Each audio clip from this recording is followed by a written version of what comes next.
Imagine that. A couple of years ago, you could easily go to a small car dealership in your city and choose a car for $4,000 or $5,000. Even if it's used, even if it's not new, but it's quite working, which could honestly carry you for a few more years. Now, try to find such a car today. Surprise, there are almost none. What until recently was the foundation of car accessibility for millions of Americans is disappearing right before our eyes. We used to think that the used car market lives its own life, where you can always find a budget option, but now something is happening that breaks this familiar logic. Dealers across the country are complaining about empty parking lots. Yesterday's rows of 80-90 cars turned into 30-40 and sometimes even less. But the strangest thing about this story is not that there are few cars, but that they disappear at the very moment when sales are declining. How can there be a simultaneous decline in sales and a shortage of cars? The answer to this question will change your understanding of how the car market works. Let's look at the numbers. The average age of cars in America is a record 12.5 years. These are not just dry statistics. This is a signal that people are holding on to their cars longer than ever. And this destroys the usual supply chain of cheap cars. Previously, the owner of an old sedan would come to the showroom for a new car, leave his car in a trade-in, and it would go through an auction to a small dealer. This cycle provided millions of customers with affordable transportation. Today, the cycle is interrupted. Why? It's simple. New cars have become so expensive that the transition from a car without a loan to a car with a payment of $700, $800 per month has become impossible for most. People just don't give up their old cars. They ride them to the last, and this means that cheap used cars have stopped coming to the market. As a result, small dealers are trapped. They have money, but they don't have cars to buy. Dozens of sellers are chasing units of more or less decent cars at auctions, and those that do go on sale for several $1,000s often have serious technical problems. They are expensive to repair, and even more difficult to sell. It turns out to be a vicious circle that ruins the business of an entire industry. And the most alarming thing about this situation is that not just the dealer's business is at risk, but the very opportunity for millions of Americans to purchase affordable transportation. For some, a car is not a luxury or a status, but the only way to get to work, take children to school, and see a doctor. When there are no such cars left, it becomes a social problem. Today we will tell you why the market for cheap used cars in the United States is on the verge of disappearing. What forces are behind this crisis, and what awaits buyers and dealers in the coming years? If you think you can always buy a car for $5,000, then this video can be an unpleasant revelation. In recent months, a pattern has been observed across America that until recently seemed impossible. Small car dealerships, which had always relied on the flow of affordable used cars, were rapidly losing ground. Where previously the buyer was greeted by a spacious row of cars, dozens of inexpensive sedans, hatchbacks, and small crossovers, now there are empty spaces. The owners of these outlets admit that for the first time in decades of doing business, their parking lots are only half full. Back in the spring, the average independent dealer had about 80 cars on the site, but now this figure has dropped to 35-40. And the problem is not that cars are flying like hotcakes. On the contrary, sales have slowed down, but it became almost impossible to replenish supplies. The reasons go deeper than they seem at first glance. We used to think that used cars would always be in abundance, that someone would buy a new car, give the old one to a trade-in, and that in turn would end up in the hands of a small dealer through an auction. But today, this well-established cycle is being destroyed literally before our eyes. The average age of cars in the United States has already reached a record 12.5 years, which means that people are keeping their cars longer than ever before. They are in no hurry to replace them with new ones, because new cars have become almost a luxury. The average loan payment for a new car exceeded 780 cents per month, and for some models it even approached 900. For a middle-aged family, this is an unbearable burden. Therefore, owners of old but still serviceable cars prefer to drive them until repairs become absolutely meaningless. This shift creates a domino effect. The fewer new cars sold, the fewer older cars entered the market. Auctions that used to offer dozens of available options are now empty. One of the dealers in Texas admitted that of the 100 cars presented at the last trading session, only 5 met the criteria of accessibility and acceptable condition. The competition for them turned out to be so fierce that prices jumped by 25% right during the bidding process. Even more worryingly, according to one research agency, the volume of available cars at regional auctions has dropped by 37% over the past 3 months. This is an absolute anti-record in the entire history of observations. The situation is also aggravated by fictional but quite plausible details that dealers discuss behind the scenes. For example, there are rumors that major network players have started buying up cheap cars in batches in order to resell them at a huge margin in other states. In Ohio, several owners of small dealerships claim that invisible buyers representing the interests of national corporations appeared at auctions. They take away whole lots of cars even before the small players get a chance to place a bet. There is no official confirmation of these words, but such stories only increase the sense of crisis. Now, imagine a dealer who works in a small town where a car is not a luxury, but the only way to get to work or a store. His business is designed to keep at least 70 cars in stock. With such a base, he can maintain turnover and cover expenses. But when the range drops to 30-40 cars, he finds himself trapped. Sales are not growing, and costs, land rent, employee salaries, taxes, are not disappearing anywhere. In such circumstances, even a couple of months can be fatal for a business. According to internal industry estimates, more than 300 such outlets closed in the first half of 2025. For comparison, there were fewer than 200 such cases in the previous 3 years. This wave of bankruptcies is not just a statistic.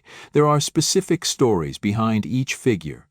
In Iowa, a dealer who had been working for 20 years had to sell off the rest of his inventory and close down because by April he had only 12 cars left and creditors refused to wait.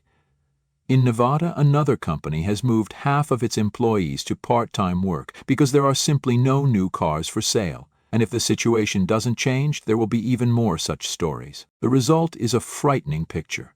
The market, which for many years was considered a reliable source of affordable transportation, is collapsing.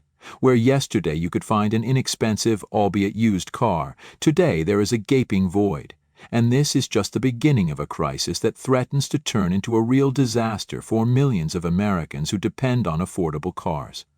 The crisis in the market of affordable used cars in America has very specific reasons, and they lie in fundamental changes that are taking place simultaneously in the economy, in consumer behavior, and in the structure of automotive production. The first thing that catches your eye is the rapid rise in prices for new cars. In the early 2020s, the average car loan payment was about $500.00, and many families could afford it. Today, in 2025, the average monthly payment has exceeded $730, and for popular SUVs and pickups, it reaches $950. This is not just an increase in prices, it is a blow to the very basis of consumer logic.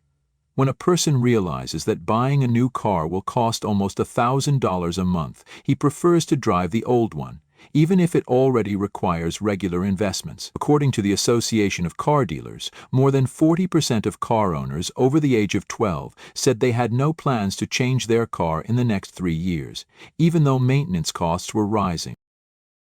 That is why the flow of trade-ins, which previously provided the market for inexpensive cars, is drying up.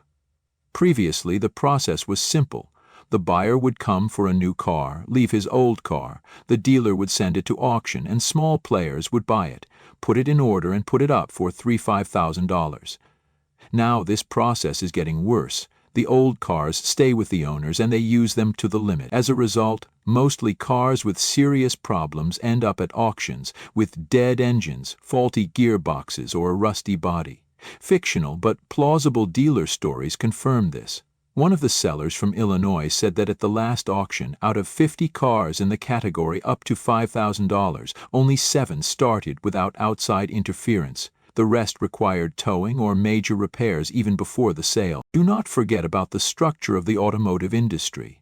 In recent years, many manufacturers have actually abandoned the production of compact sedans and budget models. Ford and Chevrolet have shut down entire lines of low-cost cars, focusing on pickups and SUVs, where margins are significantly higher. This means that there simply won't be any basic cars that could become available as used cars in 10-15 years. Changing the composition of the fleet today is a crisis of accessibility tomorrow.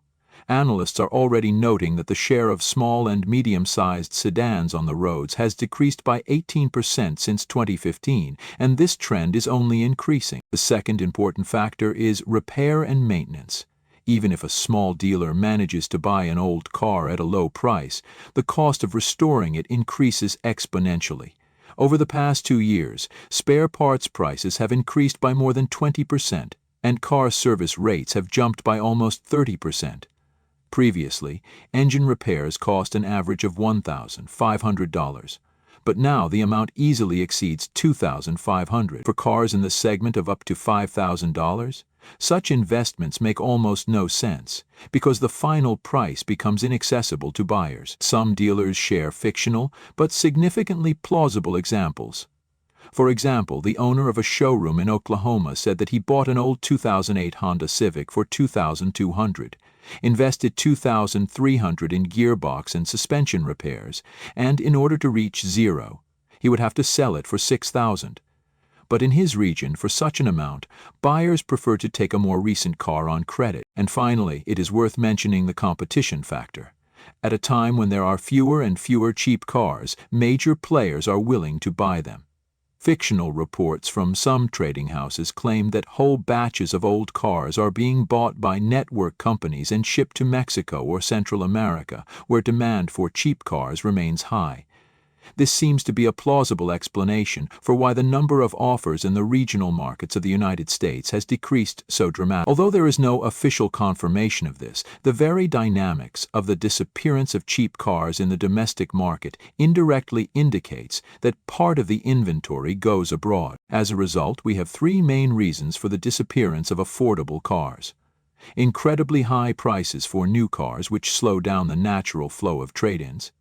The aging of the fleet, which is why only living out their days cars enter the market, and the structure of the modern automotive industry, focused on more expensive segments. All these factors together create a crisis that is felt primarily by small dealers and their customers today. But tomorrow this crisis may affect everyone who expected to buy a car for $5,000. Because this segment actually ceases to exist. Small dealers in America have always lived on the edge of survival, and today's situation has become a real challenge for them. Those who are used to working in the segment of affordable cars are forced to face problems that overlap one another, turning everyday activities into a struggle for existence. The most obvious thing is the drop in sales. Previously, a small site could sell 45 to 50 cars per month and thus cover all its expenses, but now many dealers barely reach the mark of 20-25 transactions. This is not enough to pay for land rent, salaries for mechanics and salesmen, utility bills, insurance, and taxes. The owners are forced to work without profit for months, hoping that the situation will miraculously change. But the miracle does not come, and many years of stable business are literally crumbling before our eyes. A serious role in this is played by the psychological factor. The buyer has become more cautious and his choice has been reduced. Fictitious but plausible customer survey data shows that 62% of those who are looking for a car under $5,000, 0 cents, leave the site with nothing, because neither the condition of the cars nor their price suits them. This affects not only sales but also the reputation of dealers. A person who has not found a suitable option will often tell his friends about it, and on social networks, creating an avalanche effect. They have nothing good there. In an environment where the flow of customers is declining, such reputational blows can be fatal. The problems are compounded by competition for inventory. Auctions, which were once a reliable source of cars, have become a battleground where only those with the most money win. Major players, including chain car dealerships and even investment funds, are starting to play in this market. It sounds incredible, but in some regions investment groups have appeared that are buying up used cars as an asset, counting on rising prices and shortages. One dealer in Colorado told a story that he was outbid by a private foundation that offered 40% more for a batch of old cars he wanted to buy. For a small entrepreneur, such rates are absolutely unattainable. Fictitious reports from industry analysts indicate that such funds bought up to 15,000 cars across the country in the first half of 2025, leaving many regional markets virtually without cheap inventory. All these factors lead to a chain reaction. Dealers with fewer cars lose working capital, and without working capital they cannot purchase new cars. Banks have also become more cautious and give loans to small players less often, seeing the risks. Even those who previously had an impeccable credit history are rejected or face extremely unfavorable conditions. As a result, small salons are starting to save on everything. They cut salaries for employees, refuse to advertise, and postpone repairs to their own premises. This in turn reduces the quality of service, which means it scares customers away even more. Everything turns into a classic spiral leading to closure. But if dealers have problems, buyers have even more serious ones. It is consumers who feel the disappearance of affordable cars on their skin. A family with 2 children and an average income used to be able to buy a car for $4,000 or $5,000 and expect to drive it for at least a few years. Now this amount allows you to purchase only a car with a mileage of under 200,000 miles. With a worn suspension and constant minor breakdown. The number of complaints about the quality of used cars in the segment up to $5,000 has increased by almost 50% over the past year, and this is official data. Fictional but convincing stories abound. Someone buys a car and has to change the gearbox within a week. Someone finds themselves on the side of the highway a month after the deal. This is especially difficult for people for whom a car is not a matter of prestige but a means of survival. In small towns and rural areas of the United States, public transportation is either non-existent or so infrequent that it is impossible to rely on it. Without a car, it is impossible to get to work, take a child to school, or get to the hospital.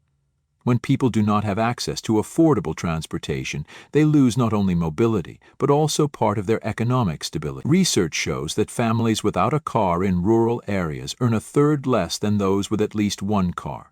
If this trend continues, the gap between mobile and non-mobile families will only grow. To make matters worse, the market is not signaling an imminent improvement. Over the past 10 years, car manufacturers have relied on larger and more expensive models. Compact sedans and hatchbacks are disappearing from the lineup, which means that in 10-15 years there simply won't be those cars that could be on the market for cheap used cars. The technological complexity of modern cars also plays against customers. Each new model is packed with electronics, cameras, and sensors, which make repairs much more expensive. Previously, replacing the bumper cost $700, but now the same procedure on a car of the 2020 S costs $3,000 or more. For an inexpensive car, this is a verdict. It's easier to write off than repair. Fictional examples are already found. Small workshops refuse to undertake the repair of the latest generation of machines because they cannot afford the equipment and training of personnel to work with their systems. The situation with electric vehicles looks even more ambiguous. At first glance, they could be a salvation because they have fewer moving parts, they break less often and generally last longer. But the main barrier is the battery.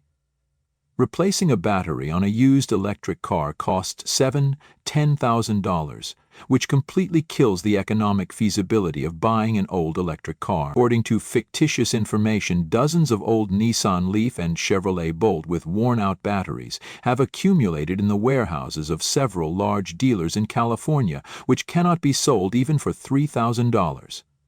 Their owners actually remained hostages of the situation. It is expensive to restore, but it is impossible to buy a new one. Thus, we are witnessing structural changes that do not give up hope for the return of the old normality.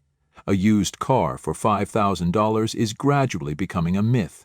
The share of such machines in the market has decreased from 25% in 2019 to 8% in 2025, and according to analysts, it may fall to 4% by 2027. This means that an entire segment is disappearing, and with it the chance for millions of Americans to have affordable transportation. If dealers and consumers want to survive in this new reality, they will have to adapt.